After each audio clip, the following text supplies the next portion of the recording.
Hello student, आज हम start करेंगे। आज हमारा नया टॉपिक रहेगा एक्सरसाइज 1.3 का इंट्रोडक्शन। और इसमें हमें क्या सीखना है? अपरिमेय संख्याओं की अपरिमेयता। बेसिकली सीखना क्या है, ये हमें प्रूव करना है कि हम कैसे अपरिमेय संख्याओं को अपरिमेय कहेंगे, कैसे करके दिखाएंगे, कौन कौन सी अपरिमेय होती हैं, कौन कौन सी नहीं। उससे पहले हम थोड़ा सा बात कर लेते हैं। 9th क्लास में चैप्टर नंबर 1 में ये सारी चीज़ें हैं, परिमेय अपरिमेय संख्याएँ। थोड़ा सा बात करते हैं इसके ऊपर कि कौन सी संख्याएँ क्या होती हैं। दुनिया में जितनी भी संख्याएँ हैं उनको दो तरीके से डिवाइड किया जाता है। एक तो वो जो दशमलव वाली है और एक वो जिनमें दशमलव नहीं होती। अब इसके बारे में थोड़ा डिटेल में जाएंगे, फिर वहीं से पता लगेगा कि परिमेय कौन सी हैं और अपरिमेय कौन सी हैं। संख्याएं दो तरह की, जो जिनमें दशमलव होती है और एक वो जिनमें दशमलव नहीं होती। जिनमें दशमलव नहीं होती वो कौन सी है? -3, -2, -1, 0, 1, 2, 3 एंड सो ऑन। इधर को भी इधर को अपरिमित रूप से असंख्य संख्याएं हैं, प्लस में भी और माइनस में भी। इनको क्या बोलते हैं? ऋणात्मक पूर्णांक। ये क्या है हमारे? एक से आगे के धनात्मक पूर्णांक। ठीक है। अच्छा, इन धनात्मक पूर्णांकों का एक दूसरा नाम भी है। दूसरा नाम क्या है? प्राकृतिक संख्याएं। पढ़ा था हमने कि प्राकृतिक संख्याएं वे संख्याएं होती हैं जो 1 से स्टार्ट होती हैं और आगे तक। इनको अलग क्यों रखा गया, ये इस पर भी मैं डिस्कस करूँगा। और अगर इसको 0 के साथ में सम्मिलित कर लें, 0 के साथ मिला लें, तो ये बन जाती है हमारी पूर्ण संख्याएं। ये सभी वो संख्याएं हैं जिनको हम जैसे -4/1 लिख सकते हैं, अपरिमेय के रूप में आ सकती है। परिमेय के रूप में ये संख्याएं सब आ सकती हैं। 3 है, 3 के नीचे 1 लिख के, मतलब क्या है, मतलब समझो, मतलब ये है, मैं कहना ये चाह रहा हूँ कि इनको हम P/Q के रूप में ला सकते हैं। ठीक, अभी सिर्फ ये जान लो कि ये सारी संख्याओं को हम P/Q के रूप में ला सकते हैं। अब आते हैं अपनी बात पे इधर। दशमलव के अलावा 3 तरह की संख्याएं हो सकती हैं। पहली संख्याएं ऐसे करके इसको मैं बांट देता हूँ, शांत और अशांत। 9th क्लास के चैप्टर 1 में बहुत अच्छी तरीके से इन सारी चीज़ों को बताया गया है। शांत संख्याएं वो संख्याएं हैं जैसे 3.25, ये आके यहाँ स्टॉप हो गया, इसके आगे कोई नंबर नहीं आएगा। हम भाग कर रहे थे, भाग करते करते रुक गई, तो ये संख्याएं कौन सी हैं? शांत संख्याएं। अशांत संख्याएं, इनको भी P/Q के रूप में लाया जा सकता है। कैसे? जैसे यही था 3.25, पॉइंट के नीचे 1 लगाया, उसके आगे जितने नंबर है उतनी 0 लगाया। एक नंबर था 3.7, इसको हम बदल सकते हैं, पॉइंट हटा के उसके नीचे 1, जितने आगे नंबर है 0। तो इसको भी हम P/Q के रूप में ला सकते हैं। अब बात करते हैं अशांत। अशांत में भी हमारी 2 तरह की हैं। एक तो अनुवसानी आवृत्ति और एक अनुवसानी अनावृत्ति। ठीक है, इसके ऊपर बात करते हैं। ये क्या है? आवृत्ति, जो बार बार आए। आवृत्ति जैसे 3.33333, ये 3 आता जा रहा है बार बार। अब 10 को 3 से डिवाइड करोगे तो आंसर यही आएगा, 3 आता रहेगा। ठीक है, और एग्जांपल लेते हैं 0.25252525, ऐसे ही करके आता जा रहा है। इसको इन शॉर्ट हम ऐसे भी लिख देते हैं, जितने नंबर रिपीट हो रहे हैं उसके ऊपर बार लगा करके। ठीक है, इनको भी हम P/Q के रूप में लिख सकते हैं। 9th क्लास में x = 0.25 ऐसे करके फिर उसको सॉल्व किया था, तो ये आंसर आता था। मतलब कहने का क्या है कि इसको भी हम P/Q के रूप में लिख सकते हैं। अब बात आती है अनुवसानी अनावृत्ति। इंग्लिश में नॉन रिपीटिंग नॉन टर्मिनेटिंग। इसमें क्या होता है? इसमें होता ये है कि 0.12123 मतलब कहने का क्या है? कहने का मतलब ये है कि सेम नंबर बार बार रिपीट नहीं होता, वो चेंज होके आता रहता है। कभी कुछ कभी कुछ कभी कुछ आएगा, बार बार चेंज होगा। ऐसा नहीं है कि इसकी तरह सेम हो। ये रुकेगा भी नहीं कहीं, there is no end point, और ये रुकेगा भी नहीं और रिपीट भी नहीं होगा सेम। तो ऐसी संख्याओं को हम बोलते हैं अनवसानी अनावृत्ति, ये ऐसी संख्याएं हैं जिनको P अपॉन क्यू के रूप में नहीं लिखा जा सकता, इनको P अपॉन क्यू के रूप में प्रेजेंट नहीं किया जा सकता। तो क्या लिखूं? P अपॉन क्यू के रूप में नहीं लिखा जा सकता। That's it. यहीं से परिमेय अपरिमेय का हमें पता लग जाएगा। परिमेय संख्याएं वो परिमेय संख्याएं हैं, परिमेय संख्या वे संख्याएं हैं जो P अपॉन क्यू के रूप में लिखी जा सकती हों और Q is not equal to zero, जहाँ Q बराबर ज़ीरो नहीं हो। मतलब समझो, मतलब क्या है कि ये वाली सारी संख्याएं, इस तरह की सारी संख्याएं और इस तरह की सारी संख्याएं ये परिमेय संख्याएं हैं, लेकिन ये जो आ रही हैं ये अपरिमेय संख्याएं हैं। ठीक, यहाँ तक बात क्लियर हुई। आप अपरिमेय संख्याओं को अपरिमेय क्यों कहेंगे? अपरिमेय संख्याओं कितनी तरीके से लिखी जा सकती हैं इसको और देख लेते हैं। सिर्फ इस तरह की अपरिमेय नहीं है, और भी है, मैं उनको बताता हूँ।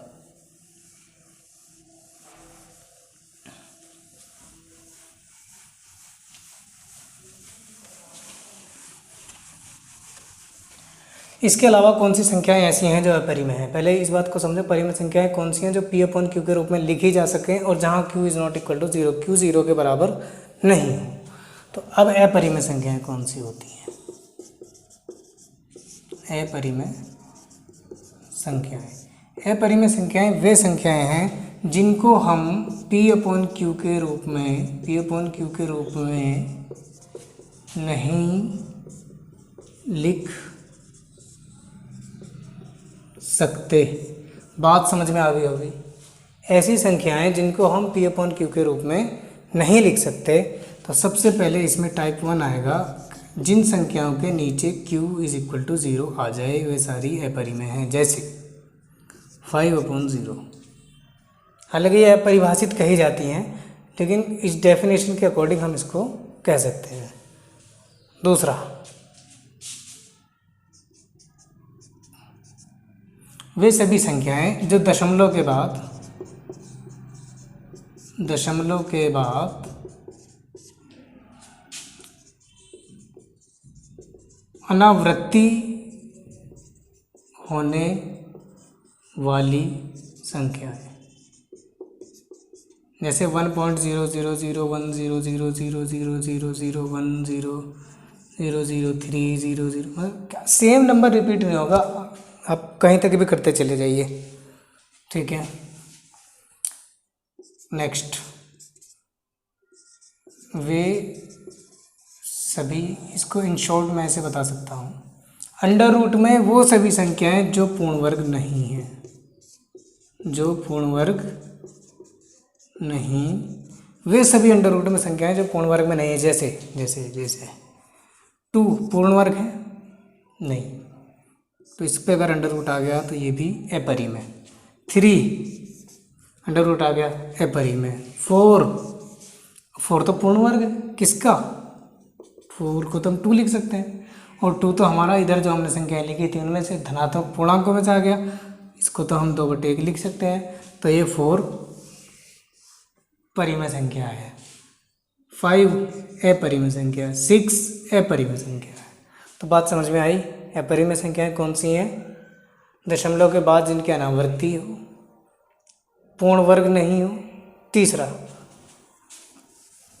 इसमें थोड़ा सा कंफ्यूज हो सकते हैं आप, पाई एक ऐसी वैल्यू है जो अपरिमेय संख्या है। हालांकि हम लिखते हैं, यूज़ करते हैं पाई की वैल्यू 22/7, बट हम जब इसको डिवाइड करेंगे तो हम क्वेश्चन में सॉल्व करते हैं 3.14, लेकिन 3.4 इसका एग्जैक्ट वैल्यू नहीं है। जब हम इसको डिवाइड करके देखेंगे तो ये रिपीट नहीं होगा, आगे तो बढ़ता चला जाएगा, ख़त्म भी नहीं होगा और रिपीट भी नहीं होगा, इसीलिए ये अपरिमेय संख्या है। ठीक, इतना जान गए। इतना जानने के बाद इसमें अब हम एक थ्योरम पढ़ते हैं। जैसे हमने पहले लेक्चर में अपने एक्सरसाइज 1.1 के इंट्रोडक्शन में एक यूक्लिड डिवीज़न एल्गोरिथम पढ़ी थी हमने, यूक्लिड की विभाजन प्रमेय का। दूसरी वाली एक्सरसाइज के इंट्रोडक्शन में हमने कौन सी प्रमेय पढ़ी थी? वहाँ पढ़ी थी हमने गणित की आधारभूत प्रमेय, फंडामेंटल थ्योरम ऑफ अर्थमेटिक्स। यहाँ तीसरी हम एक थ्योरम पढ़ने जा रहे हैं। उस थ्योरम को पहले मैं बता दूं, फिर उसके बेस्ड क्वेश्चन के ऊपर बात करेंगे।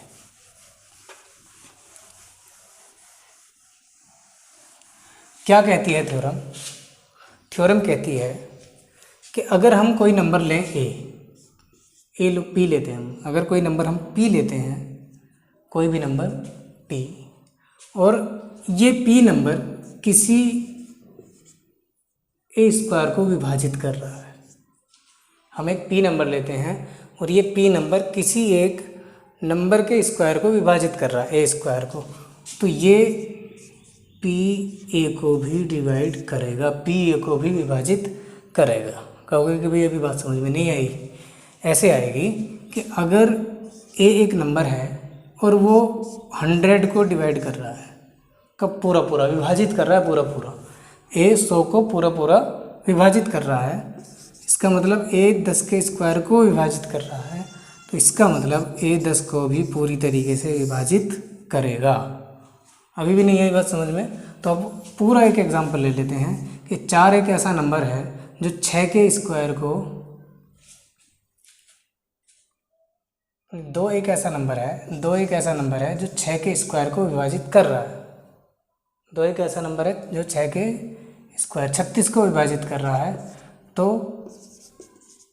2 6 को भी विभाजित करेगा, 6 को भी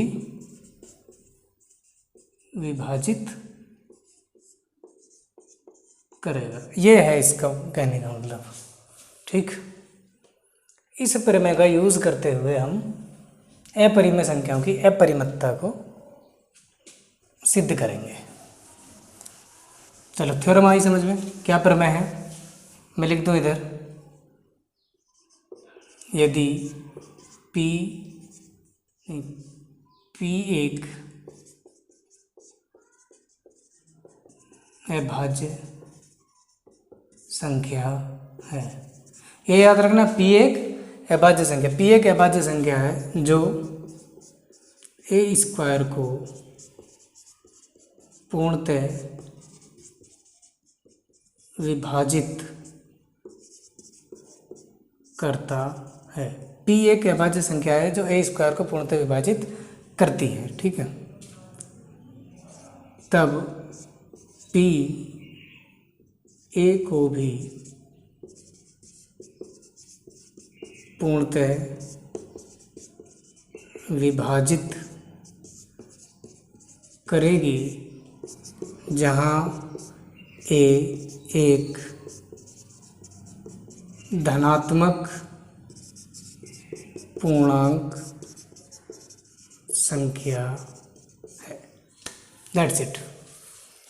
ये प्रमेय है हमारी, जिस प्रमेय का अब हम यूज़ करेंगे अपरिमेय संख्याओं की अपरिमतता को शो करने में। ठीक, चलते हैं अपने एग्जाम्पल की तरफ। एग्जाम्पल इसमें और ज़्यादा कुछ था नहीं, इसके इंट्रोडक्शन में यही सारी चीज़ें आएंगी। सीधे एग्जाम्पल की ओर बढ़ते हैं हम।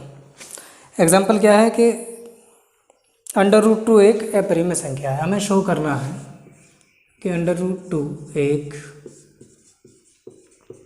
अपरिमेय संख्या है, ये दर्शाना है।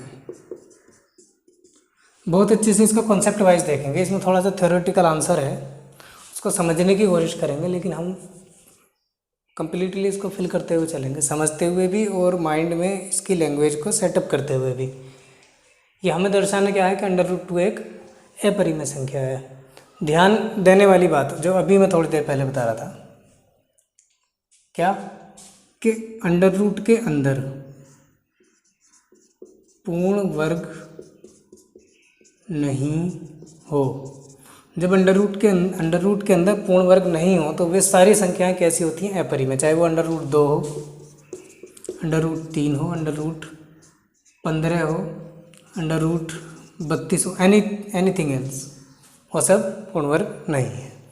और इनको अगर प्रूव करना हो तो सब में √2 से लेकर आप जितने भी नंबर आएंगे, चाहे 1000 तक कुछ भी आए, उन सबको आप इसी के पैटर्न पे सोल्व करोगे। अंडर रूट 2 आए, अंडर रूट 3 आए, अंडर रूट 5 आए।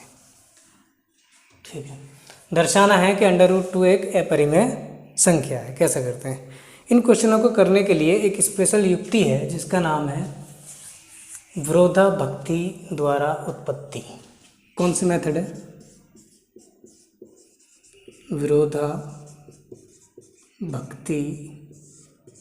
द्वारा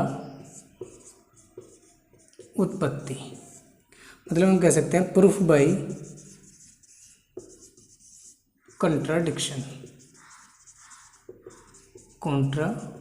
इसमें क्या होता है? इसमें होता यह है कि हम मान कुछ लेते हैं और उस मानने की वजह से क्वेश्चन को आंसर में कोई ना कोई प्रॉब्लम आती है, और वो प्रॉब्लम सिर्फ इसलिए आती है क्योंकि हमने जो चीज़ मानी थी वो गलत थी। हम नीचे उसको फिर जस्टिफाई करते हैं कि ये चीज़ हमने गलत मानी थी, इसलिए हमारा आंसर गलत आ रहा है। That's it. इसी क्वेश्चन को इसी तरीके से हम करेंगे। इसका हाफ बाय हाफ पार्ट, क्योंकि मेरे पास इतनी जगह नहीं है, मैं पहले इधर करता हूँ फिर इधर, स्टेप बाय स्टेप इसको नोट करना। दर्शाना है कि अंडर रूट 2 एक अपरिमेय संख्या है, तो इसके अपोजिट हम मान लेते हैं कि अंडर रूट 2 एक परिमेय संख्या है। माना अंडर रूट 2 एक परिमेय संख्या। क्या करा है? यह हमें दे रखा था, कॉन्ट्रडिक्शन हो गया यहीं शुरू में, हमने रॉन्ग एजम्पशन कर लिया। क्या कि माना अंडर रूट 2 एक परिमेय संख्या। अब जब परिमेय संख्या है तो अभी हमने क्या पढ़ा था कि परिमेय संख्या को P/Q के फॉर्म में लिखा जा सकता है, और अगर लिखा जा सकता है तो इसका मतलब under root 2 is equal to P/Q हो सकता है। कोई ना कोई नंबर ऐसा ज़रूर आएगा, और अगर ऐसा है तो यहाँ पे ये चीज़ ज़रूर बतानी है कि Q is not equal to 0। ठीक है, इसके बाद में एक चीज़ और कहनी है हमें यहाँ, P और Q दोनों सह अभाज्य संख्याएं हैं। ये सहभाज्य संख्याएं क्या होती है, मैं इसको यहाँ समझा दे रहा हूँ। जैसे हमने 5 और 10 दो नंबर ले लिया, 5 और 10 दो नंबर ले लिए। अब इन 5 और 10 में एक नंबर कॉमन है 5, जिससे इसमें भाग जा सकती है। 5 एकम 5, 5 दूनी 10। तो 5 और 10 सहभाज्य संख्याएं नहीं हैं, बल्कि 1 और 2, इनमें कोई नंबर कॉमन नहीं है। 1 और 2 में सिर्फ एक नंबर कॉमन है, 1। तो हम दूसरे शब्दों में ये भी कह सकते हैं कि जिन दो नंबरों का HCF 1 आए, वो संख्याएं सहभाज्य संख्याएं होती हैं। यहाँ 5 और 10 में कॉमन नंबर है 5, इनका HCF भी 5 है। तो अगर HCF 5 है तो ये सहभाज्य नहीं है। सहभाज्य कब होंगी? जब हम उनको अच्छी तरीके से काट के और उसको निरपेक्ष उसको काट के संक्षिप्त मान तक लेके आ जाएंगे। जैसे दूसरा लेते हैं 25 और 50, अभी इसमें कॉमन है 25 ही कॉमन है इनमें। 25 और 30 लेते हैं, 25 और 30 में एक नंबर कॉमन है 5, 5 छंग 30, 5 पंजे 25 और 5 छंग 30। अब ये जो दो नंबर बचे 5 और 6, इन दोनों में कोई कॉमन नहीं है, सिर्फ एक नंबर कॉमन है, वो है 1। इसीलिए ये संख्याएं कौन सी हैं? सहभाज्य संख्याएं। हमने यहाँ भी ऐसी ही संख्याएं P और Q को एडजस्ट किया है। P और Q दोनों ऐसी संख्याएं हैं जो कि सहभाज्य हैं। अब सहभाज्य हैं तो इसका मतलब P और Q का HCF बराबर 1। P और Q का HCF 1 है। समझ लेते हैं हम अंडर रूट 2 को लैंग्वेज NCERT की लैंग्वेज कुछ इस तरीके से है कि अंडर रूट 2 को पहले उन्होंने A/B माना है, फिर उसमें एक नंबर लिया है कि कोई इनमें कुछ कॉमन है, ये मान लिया, अजम्पशन है कि कोई नंबर कॉमन है। उस कॉमन नंबर को काट के इन्होंने P/Q के रूप में आगे उसको फर्दर क्वेश्चन में सोल्व किया है। हमने डायरेक्ट P/Q ऐसे नंबर लिए हैं जिनका HCF 1 है, जो सहभाज्य संख्याएं हैं। अब ठीक है, थोड़ा सा आगे चलते हैं। अगर ऐसा है तो हम इसको क्या सॉल्व आउट करते हैं? Under root 2 is equal to P/Q, ये हम कह ही रहे हैं। तो क्या इसमें ऐसे हो सकता है कि मैं Q को इधर पहुंचा दूं, क्रॉस मल्टीप्लाई करूं, तो ये under root 2Q is equal to P आ जाए? बिल्कुल हो सकता है, क्रॉस मल्टीप्लाई करके हम under root 2Q is equal to P कह सकते हैं। ठीक, इसको हम कहते हैं अपनी समीकरण नंबर 1। आगे दोनों पक्षों का वर्ग करने पर, दोनों पक्षों का वर्ग किया। अब हमारे पास इसको छोड़ो, इसको पकड़ते हैं हम। दोनों पक्षों का वर्ग करने पर अंडर रूट 2 का वर्ग 2, क्यू का वर्ग और पी का वर्ग। यहाँ से अभी जो हमने थ्योरम पढ़ी थी उस पर आ गए हम। क्या है कि Q square is equal to P square upon 2। समझो यहाँ क्या कहना चाह रहा है। यहाँ कहना ये चाह रहा है कि पी स्क्वायर 2 को विभाजित 2 पी क्यू स्क्वायर को विभाजित कर रहा है। ठीक है, क्या कर रहा है? 2 पी स्क्वायर को विभाजित कर रहा है। यहाँ लिख देता हूँ मैं, 2 पी स्क्वायर को विभाजित कर रहा है। अतः 2 पी को भी विभाजित करेगा। ये बात आई समझ में? किससे? बिल्कुल थ्योरम में जो मैंने पढ़ा था ये वही है। 2 पी स्क्वायर को विभाजित कर रहा है, अतः 2 पी को भी विभाजित करेगा। ठीक, आगे चलते हैं। अब देखो 2 पी को भी विभाजित करेगा, यही तो मतलब हुआ। और जब इसकी डिवाइड होगी कोई ना कोई एक आंसर आएगा निकल के। लेट से सी आंसर आएगा। 2 से हमने पी को विभाजित किया, 2 को पी को भाग लगाया, तो कोई ना कोई आंसर सी आएगा। इसको हम फर्दर कह सकते हैं कि p is equal to 2c। ठीक, इस मान को, इस p के मान को हम p का मान समीकरण 1 में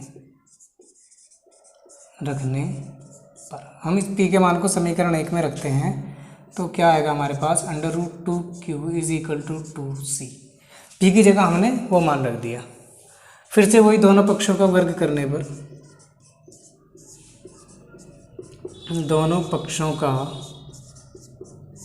वर्ग करने पर क्या आएगा? दोनों पक्षों का वर्ग करने पर अंडर रूट 2 का वर्ग 2, क्यू वर्ग और 2 2 4 और सी का वर्ग।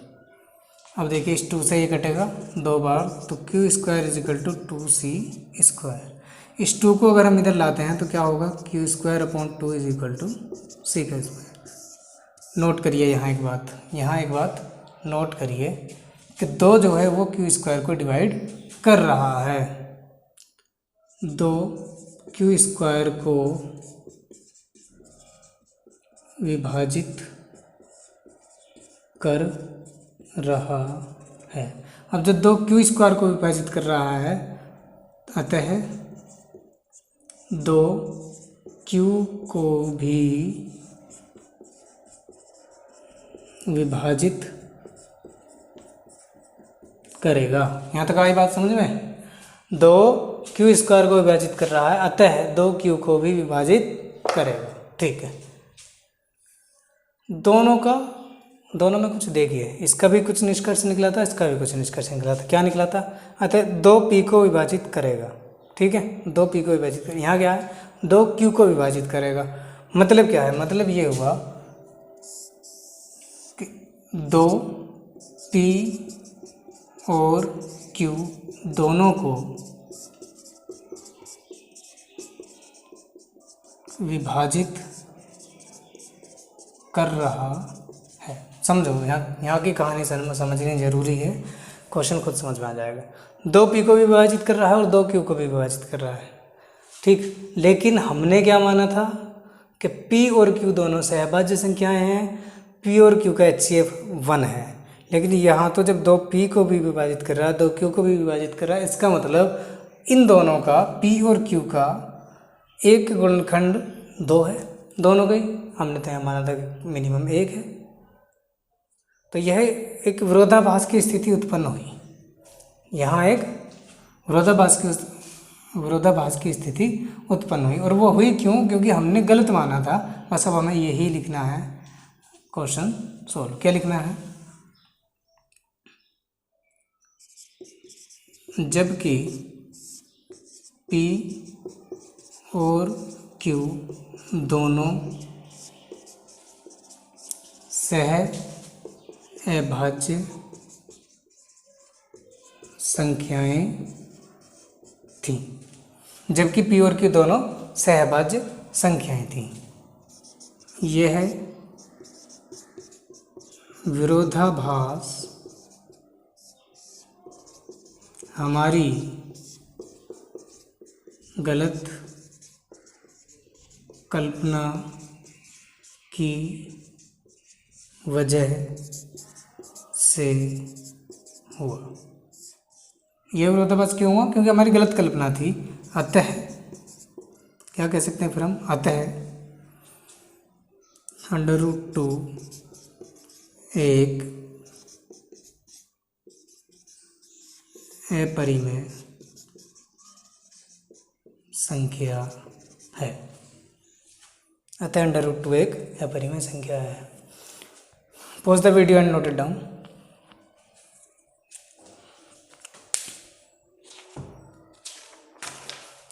इसी तरीके से हम √3 को कर सकते हैं। क्या करेंगे? √3 एक अपरिमेय संख्या है, √3 बराबर p/q।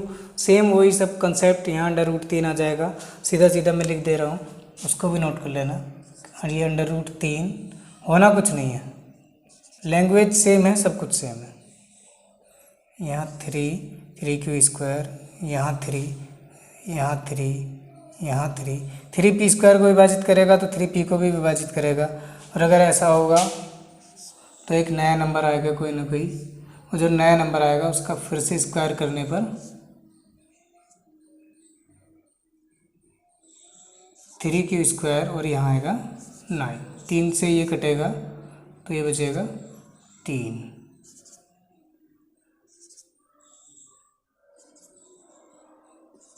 सेम क्वेश्चन 3 के लिए हो गया। और अगर 5 के लिए आएगा तो सेम कंसेप्ट 5 का।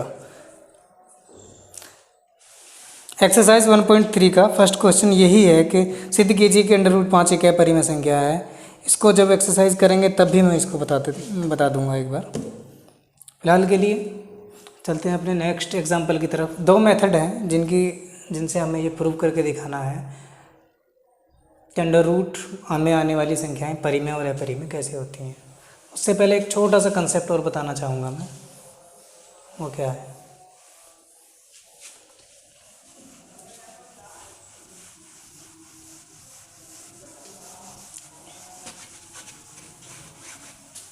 ये छोटा सा कंसेप्ट कहता है कि अगर हम परिमेय संख्या में अपरिमेय संख्या को जोड़ देते हैं तो आंसर हमारा अपरिमेय संख्या ही आएगा। अगर हम परिमेय संख्या में से अपरिमेय संख्या को माइनस कर देते हैं तब भी हमारा आंसर अपरिमेय संख्या आएगा। ऐसी इसका उल्टा अपोजिट भी ऐसी है कि अगर अपरिमेय से परिमेय माइनस कर देते हैं तब भी अपरिमेय आएगा, और अपरिमेय में परिमेय अगर हम जोड़ देते हैं तब भी आंसर अपरिमेय आएगा। 4 कंडीशन ही हो गई। और कंडीशनों पे जाते हैं। अगर हम अपरिमेय संख्या की परिमेय संख्या के साथ गुणा करेंगे तो भी आंसर हमारा क्या आएगा? अपरिमेय। परिमेय की परिमेय के साथ करेंगे तो आंसर हमारा परिमेय आएगा।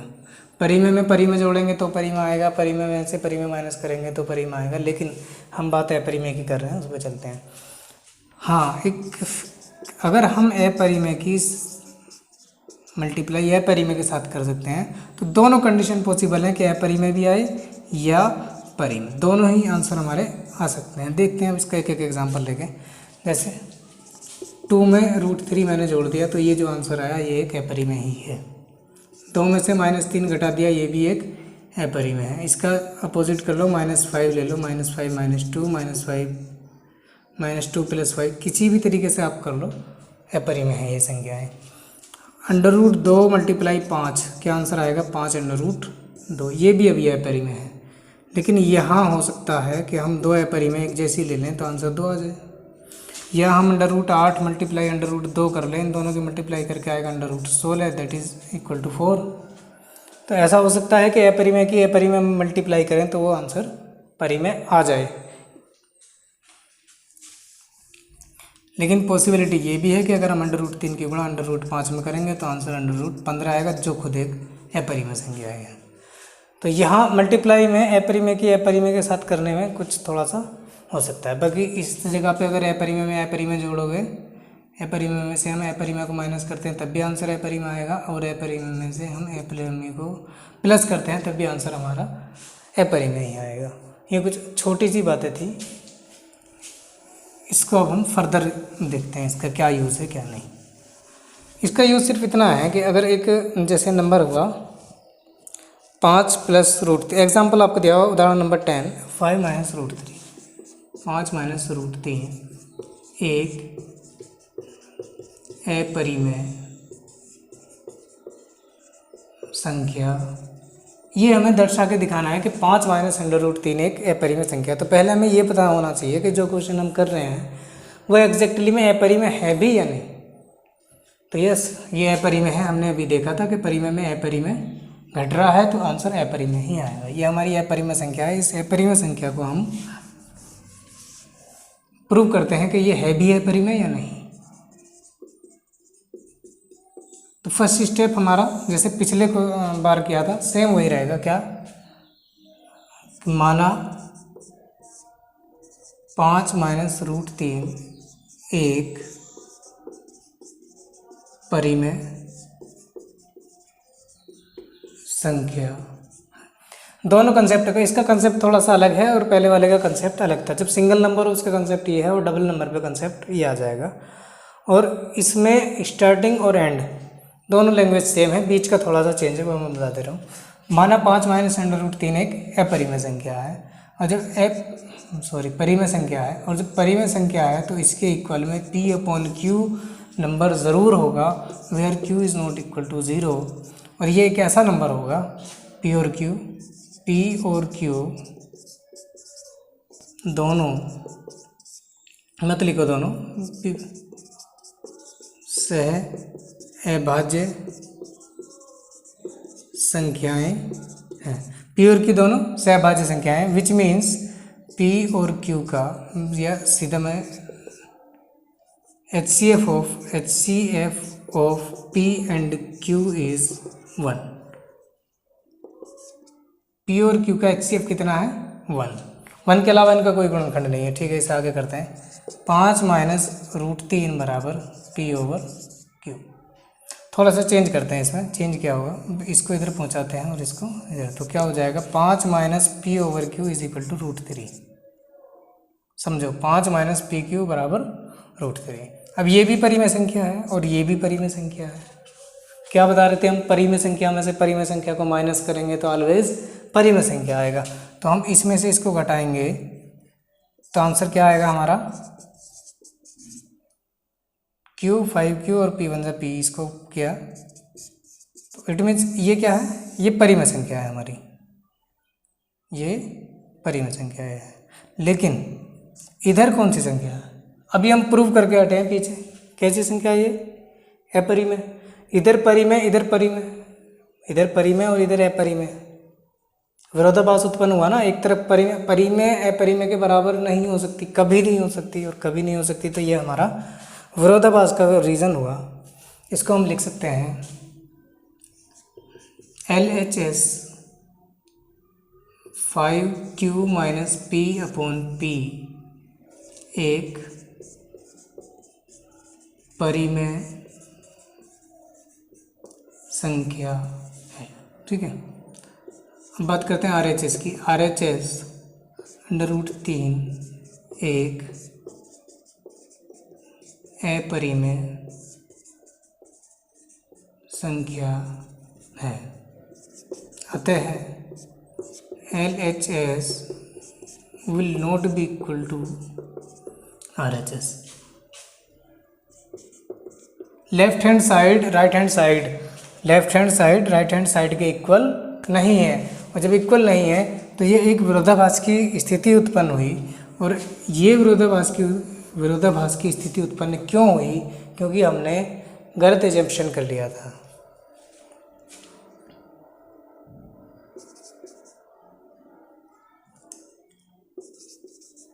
क्योंकि LHS is not equal to RHS,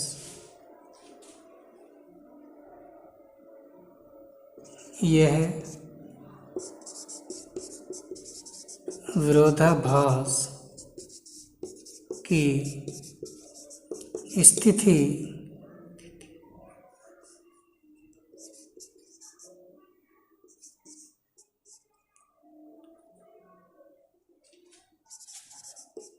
हमारी गलत कल्पना के कारण उत्पन्न हुई। अतः 5 माइनस रूट 3 एक अपरिमेय संख्या है।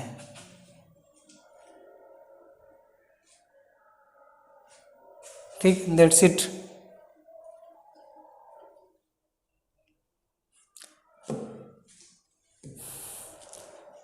देखिए अच्छे से इंट्रोडक्शन देखिए, फिर एक्सरसाइज को सोल्व करिए।